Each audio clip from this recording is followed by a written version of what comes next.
전남을 가장 잘 아는 뉴스, 헬로티비 뉴스 전남입니다. 새벽 시간을 틈타 목포 동명동 수산시장에서 불이 났지만 다행히 큰 불로 번지지는 않았습니다. 불은 29일 새벽 5시 10분쯤 목포시 동명동 수산시장 2층 사무실에서 발생했고 신고를 받고 출동한 소방대원들이 20여 분 만에 진화했습니다. 이 불로 사무실 내부가 타거나 그을렸고 인명피해는 없었습니다. 경찰과 소방당국은 정확한 피해 규모와 화재 원인을 조사하고 있습니다. 최근 전남 지역의 아침 기온이 크게 떨어진 가운데 당분간 일교차가 큰 날씨가 지속될 것으로 예상됩니다. 광주지방기상청은 최근 전남 지역 아침 기온이 5도 안팎에 머물렀고 일교차도 최대 15도가량 벌어질 것으로 내다봤습니다. 그러면서 바람도 강하게 불어 체감 온도는 더 낮을 것이라고 설명했습니다. 이번 추위는 10월 말까지 이어지다가 잠시 온화한 날씨를 보이겠지만 여전히 일교차가 큰 만큼 건강관리에 각별히 유의하셔야겠습니다. 광양시가 지난 8월 집중호우로 침수 피해를 입은 섬진강 주변 하천시설물 복구에 들어갑니다. 광양시는 익산지방국도관리청과 국가하천재해복구 대행공사 협약을 맺고 다음 달 초까지 실시 설계에 들어간 뒤 내년 9월 이전에 모든 복구를 마칠 계획입니다. 근본 원인 해결과 기능 개선이 필요한 진월제와 신원제는 익산지방국도관리청이 직접 복구를 시행할 예정입니다. 지난 폭우로 광양시 섬진강 주변 진월면과 다암면 등 6곳은 제방이 무너지는 등 57억여 원의 피해가 발생했습니다. 대통령 직속 농어업 농어촌 특별위원회가 진행한 전국 순회 원탁회의가 전남에서 열렸습니다. 이번 행사는 전남과 경북, 세종 등 3개 시도에서 생중계 방식으로 진행됐으며 농어업, 농어촌 분야 뉴딜 과제와 국가 먹거리 종합 전략에 대해 발표와 토론이 이어졌습니다. 농특위는 전국 순회 일정을 마치고 내년에 원탁회의 보고대회와 국가 먹거리 종합 전략 선포식을 개최할 예정입니다. 호남선의 종착역인 목포역이 개통한 지 100여 년 만에 변신을 꾀하고 있습니다. 목포시는 목포역 철도시설 재배치와 기능 개선을 위한 용역을 발주하고 조만간 전문가로 구성된 자문단을 발족해 철도시설 재배치와 부지 활용 방안을 찾기로 했습니다. 자문단은 철도 분야 전문가와 지방의원이 포함된 모두 7명으로 구성될 예정입니다. 목포시는 내년 6월에 용역이 모두 마무리되면 국가계획에 반영해달라고 정부에 요청할 계획입니다. 개선 사업이 추진되면 목포 역사와 철도 시설을 제외한 나머지 부지는 주차장과 쉼터로 활용될 전망입니다. 남해고속도로 영암 순천 구간 사이에 있는 장흥 정남진 휴게소가 11월 2일부터 영업을 시작합니다. 장흥 정남진 휴게소는 장흥 IC와 보성 IC 사이에 위치하고 있으며 양방향 통합형 휴게소로 운영돼 영암 방면과 순천 방면 운전자들이 모두 이용할 수 있습니다. 휴게소 규모는 2만 2천여 제곱미터로 차량 110대를 주차할 수 있고 화물차 운전자를 위한 휴식 공간도 마련됐습니다. 그동안 영암 순천 고속도로는 영암 임시휴게소와 보성녹차 휴게소 사이의 간격이 53km로 멀어 고속도로 이용객이 불편을 겪어왔습니다.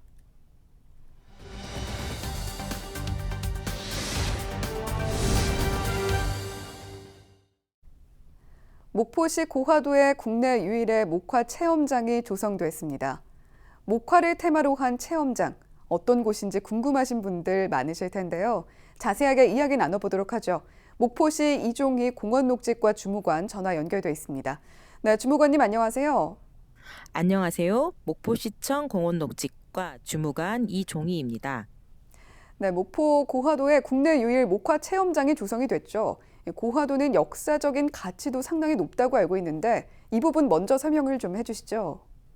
네, 고려시대 문익전 선생님이 부통에 가지고 온 목화씨는 재래면이며 세계에서 90%를 차지할 정도로 가장 많이 재배되고 있는 육지면은 고화도에서 1904년 우리나라 최초로 육지면 재배에 성공하여 전국으로 보급이 시작된 역사적 가치를 지닌 곳입니다. 목화는 우리 목포의 경우 4월 말에서 5월 초에 씨앗을 파종하여 한 달 뒤면 가지가 생기고 7월 중순이면 꽃이 피고 꽃이 진 자리에 8월 말에 복숭아 같은 다래가 열리기 시작하여 10월 중순부터는 몽글몽글 하얀 목화솜이 피어나게 됩니다. 예, 그렇다면 요즘 목화솜이 한창이겠군요. 그럼 이번에 개장한 목화체험장 어떻게 운영이 됩니까? 목화 체험장의 대표적인 시설로는 사계절 목화를 관찰할 수 있는 목화온실, 목화의 쓰임새와 목화 관련 역사적 자료들을 전시하고 목화 체험 프로그램을 운영할 수 있는 목화문화관, 바다를 전망할 수 있는 테라스, 야외에서 직접 재배한 목화를 볼 수 있는 목화밭, 아이들이 좋아할 만한 조형물을 갖추었고 대규모의 친환경 어린이 놀이시설도 조성되었습니다. 전국 유일의 목화를 테마로 하는 목화 체험장에서는 목화솜을 말아 실을 만드는 과정, 목화를 활용한 꽃다발, 리스, 소품 등 공예 과정, 야외에서 직접 체험해보는 목화솜 따기 등 체험 프로그램을 운영할 예정입니다. 예, 직접 손으로 만지고 느끼는 게 굉장히 중요한 학습이 된다고 하던데 다양한 체험 프로그램이 준비됐다고 하니까 기대가 됩니다. 관광객도 많이 찾을 것 같은데요. 어떤 효과들 기대하고 있습니까? 고화도 목화 체험장은 어린이들에게는 놀이와 배움이 함께하는 최고의 학습장이자 옛 시절 목화를 접해본 어른들에게는 추억과 향수를 불러일으키는 특색 있는 공간이 될 것으로 기대됩니다. 특히 내년에는 도심꽃 생활정원 및 생활밀착형 숲 국비 공모 사업에 선정이 되어 고화도 목화 체험장과 더불어 그늘목 식재, 벤치, 파라솔, 테이블 등 정원 가구와 정원 소품, 쉼터, 산책로 조성 등으로 서남권 대표적인 실외 정원이 조성될 전망입니다. 앞으로 이곳 목화 체험장에 실외 정원이 조성되고 인근 국립호남권 생물자원관이 개관하면 고화도는 목포의 중요한 관광 자원이 될 것으로 기대됩니다. 예, 말씀하신 것처럼 서남권을 대표하는 실외 정원이 조성되고 국립호남권 생물자원관과도 좋은 시너지 보여주시기 바랍니다. 오늘 말씀 잘 들었습니다. 지금까지 목포시 이종희 공원녹지과 주무관이었습니다.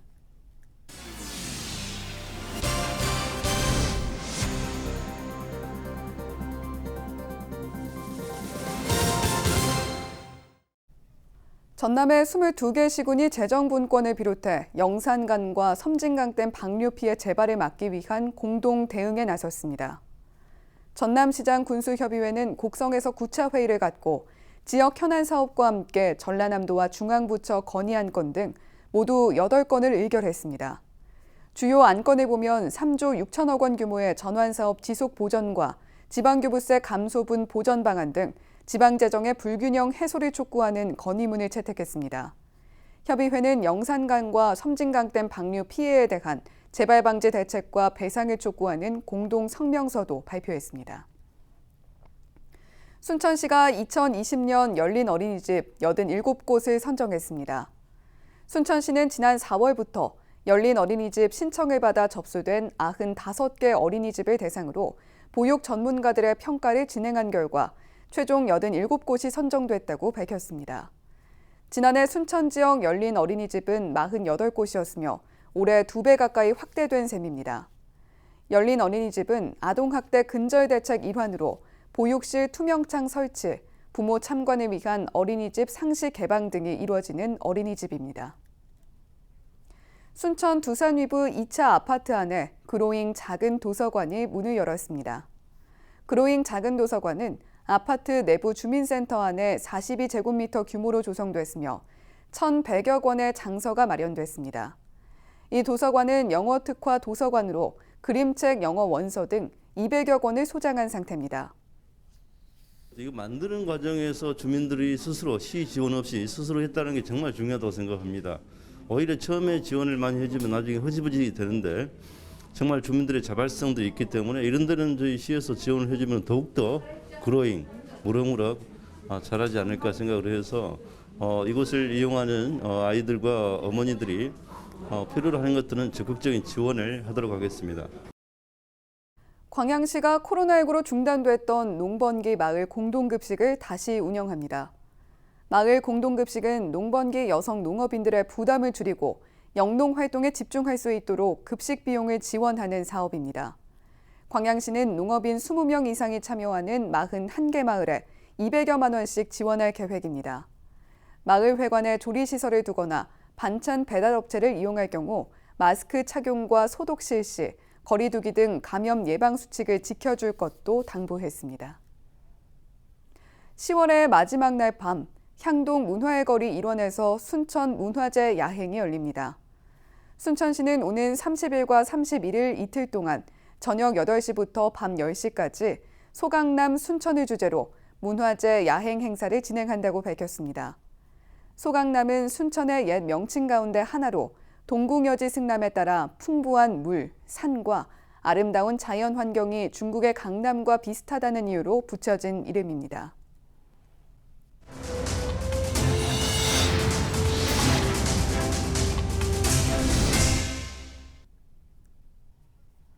천일염을 사용해 김치를 담그면 6가지의 장점이 추가된다는 전문가의 발표가 나와 눈길을 끌고 있습니다. 세계김치연구소 서혜영 박사는 천일염과 김치가 결합하면 발생하는 시너지 효과 6가지를 선정해 소개했습니다.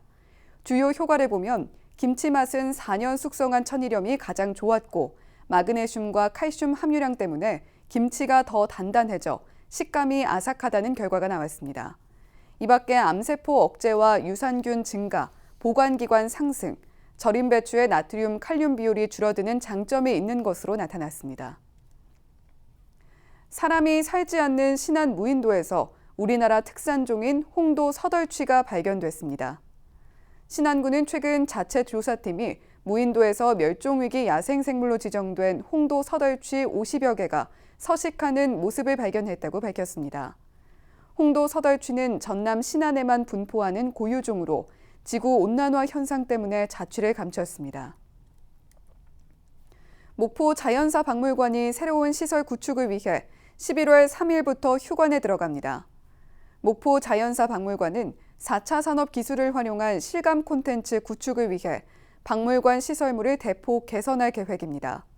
기존 전시품은 미디어 파사드나 AR처럼 정보기술이 더해져 보다 실감나는 관람이 가능할 전망입니다. 자연사 박물관은 내년 1월 말까지 휴관을 거쳐 재개관에 들어갈 예정입니다. 해남에서 난 햇김으로 만든 해우탕이 전국 밥차에 전달됩니다.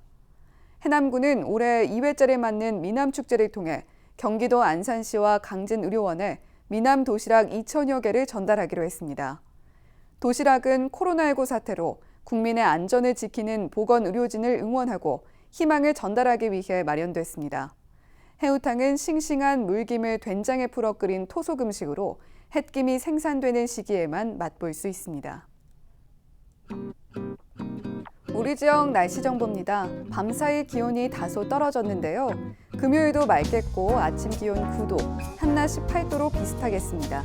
미세먼지 농도는 보통 수준으로 예보됐습니다. 주간 날씨입니다. 주말인 일요일과 다음 주 월요일 흐린 가운데 비가 오겠습니다. 건조했던 대기도 조금 나아지겠는데요. 비가 그친 뒤에는 아침 저녁으로 기온이 더 떨어지니까요. 미리 대비하셔야겠습니다.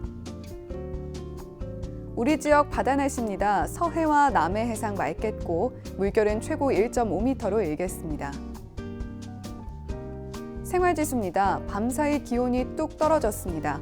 갑작스럽게 추워지면 야외 활동을 할 때 갖춰야 할 것이 늘어나는데요. 방한 의복과 보온 물통 준비하시고 운동을 하기 전에는 스트레칭, 충분한 준비 운동이 필요합니다. 날씨 정보였습니다. 광양시가 지난 집중호우로 피해를 입은 섬진강 주변 시설물 복구를 시작한다는 소식 전해드렸는데요. 집중호우가 내린 지도 어느덧 2달이 지났습니다. 시간이 약이라는 말도 자연이 핥히고 지나간 자리에는 소용이 없나 봅니다. 보다 튼튼하고 안전하게 복구가 되길 바랍니다. 헬로티비 뉴스 전남 마칩니다. 고맙습니다.